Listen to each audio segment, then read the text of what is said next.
30. The doors sealed and the lift descended. Rodin stood to one side, Paskia on the other.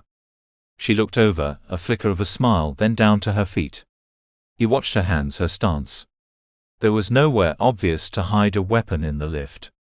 There were none in her jacket. She looked up again and he saw movement. An arm, hand outstretched, reaching for him. He backed off, crouching, his own arms raised in defense. Her hand faltered, then fell.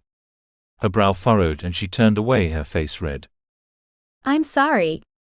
Whatever I've done, I didn't mean to offend you. Please forgive me, Terrell. Play along. No, I should be apologizing. Maybe I don't know, maybe I'm nervous. Why would you be nervous around me? Spoken quietly as if to herself, but he caught the edge to it, the taunt. Yet in the taunt she'd let her guard slip.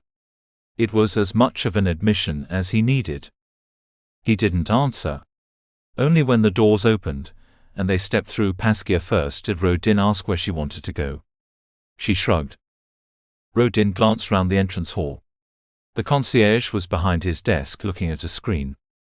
The place was otherwise deserted, but he doubted she'd risk anything with even one witness. Somewhere neutral, Paskia said.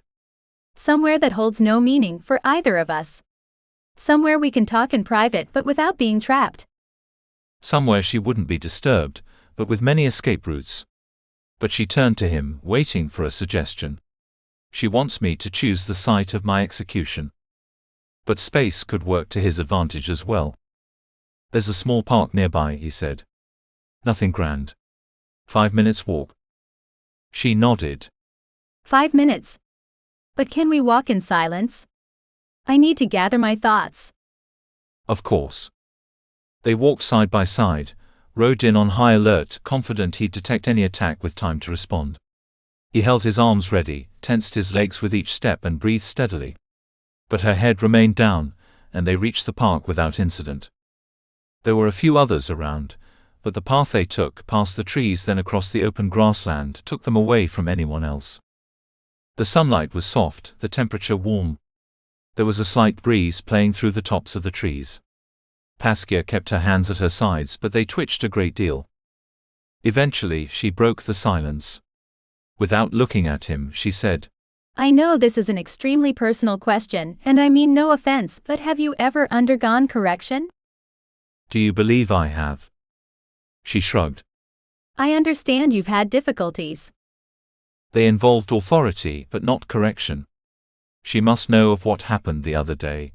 Shay would surely have given her all relevant information. Why do you ask? I hoped we might have shared ground. I thought you might appreciate what I'm going through. The scars. Tell me, when you received them, was your life in danger? That was blunt, not the kind of question a resident of the dome would use. But a mercenary, assessing a target, would want all the information they could get. I prefer not to talk about my past. It's not who I am now. I understand. She sounded disappointed. I'd rather not talk about mine, but I feel that I must. It's like a disease, gnawing away inside my mind. I shut my eyes, and I don't know if. Her head jerked up and Rodin shifted to his back foot, ready for the blow. It never came. Do you sleep well, or are you plagued by dreams? He coughed to stop the rising laugh. He'd heard something like this so often, it had become almost cliché. Before he removed a target, they pleaded, appealing to his better nature. They wondered aloud how someone who did what he did could possibly get through the night. But maybe this was something Paskia struggled with. If she were new to the profession, the killings might be troubling her. Regardless, he gave Paskia the answer he always gave. I sleep well. And he ignored the memories of his recent dreams. You're fortunate, she said. I can't recall the last time I wasn't woken at least once in the night. At times I think they must be memories, but the things they show me, what the person in my dreams does, makes me feel sick. She swallowed, and her face was pale. Sometimes I wonder if I should ever have been released from correction. Rodin fought the urge to reach an arm round her shoulders, and once again reminded himself that she was an excellent actor. The inflections in her voice, her mannerisms, everything seemed genuine. You can't understand correction unless you've been through it. She continued. Not properly. All the videos and reports from authority, all the articles, none of them do it justice. They portray it as a simple conveyor belt process, with lots of well-meaning talk in clean rooms.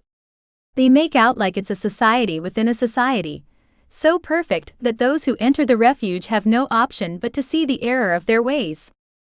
And it is not like that. Another shrug. Maybe for some it is. Maybe it was like that for me at first. But there's more than talk. There are other treatments, things that would shock the rest of the dome. What kind of things? Paskia's whole manner sagged and she let out a sigh. That's the problem. I don't know. Some of the dreams I almost remember, but then it all slips back into the shadows. Her mouth opened then closed and she shook her head. She raised an arm, tensing it, pulling her hand into a fist. But this only lasted a moment. She let her arm fall and looked up as she continued speaking. You know how people who've come through correction never talk about it?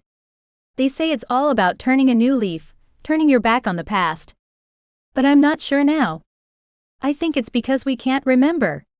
It's like a whole chunk of our lives are taken away. And it reaches further back too. I can remember incidents from my childhood and I've seen images to confirm them, but so much of my life is a blur. A thought struck Rodin. You say your earlier memories were confirmed by evidence, but isn't it possible that these images actually formed these memories? Maybe you were shown them so often that your mind simply accepted them as a part of your history. She stopped walking. You have undergone correction. No. She shook her head. You can't remember it, but that doesn't mean it never happened. He snorted. You seem very sure of that. Because you question my memories. You question what others would simply accept. And unless you're hiding your true feelings, you have no revulsion towards me. Because we're the same. Even if you don't believe it, the way you act, the way you responded, you've been in a refuge. You've undergone correction.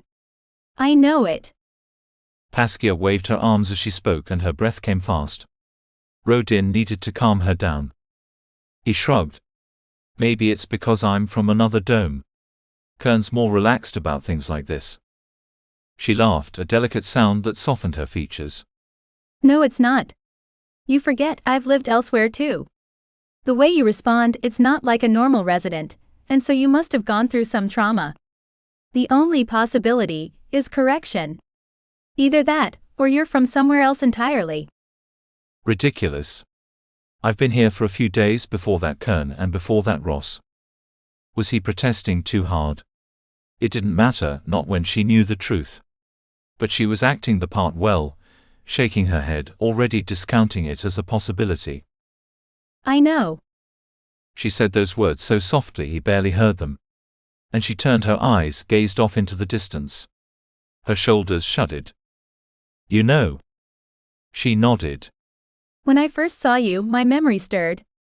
At first I simply thought you reminded me of someone I knew when I was younger. But this person would have grown and changed. I most likely wouldn't even recognize them now. At least that's what I told myself. But then Sergio had us pose. Rodin had no idea why he said that. A giggle. Can I admit something? I was excited to see you naked. I know how that makes me sound, but it's the truth. But there was something else when Sergio had us touching. There was a feeling of safety, a feeling of belonging. Because we'd been intimate, me and this younger man, in body but also emotionally. I couldn't recall details, but the memories were like a comforting fog that settled over me, warmed by your touch.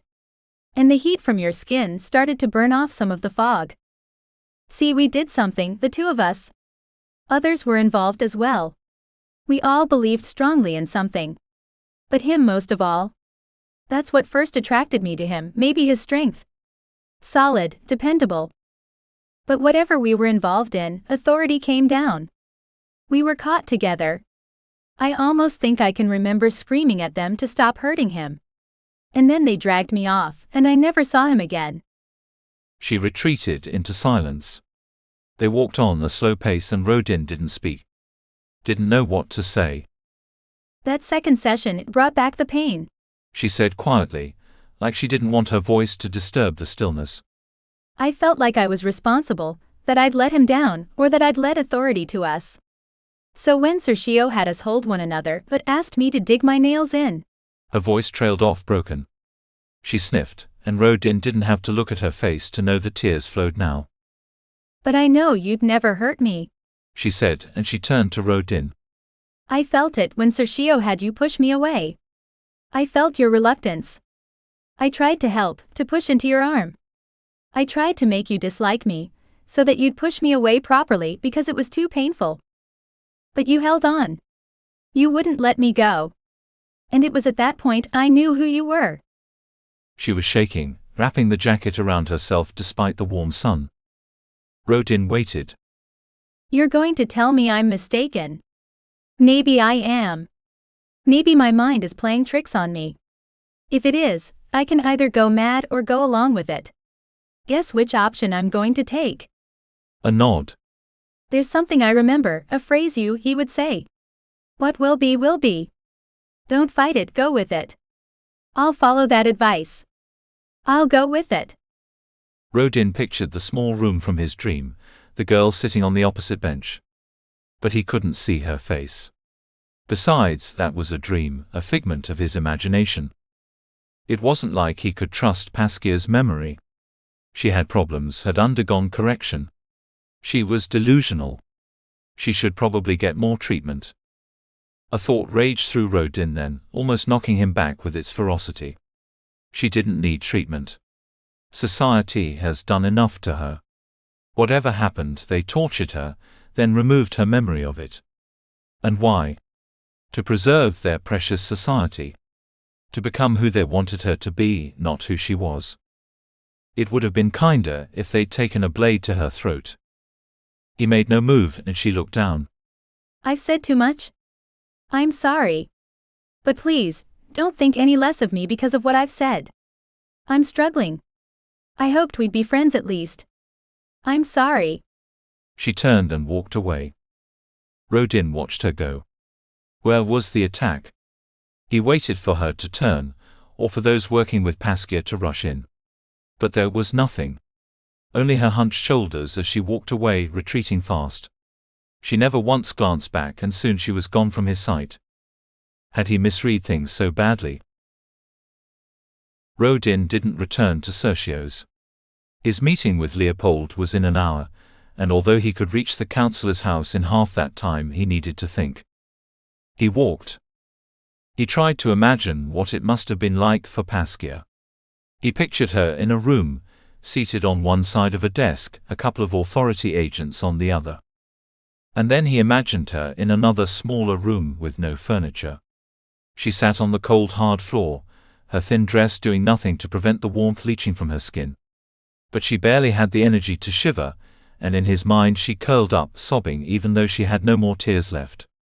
He imagined her turning to the corners, her eyes vacant as a nightmare ran through her mind. How could the dome call itself civilized?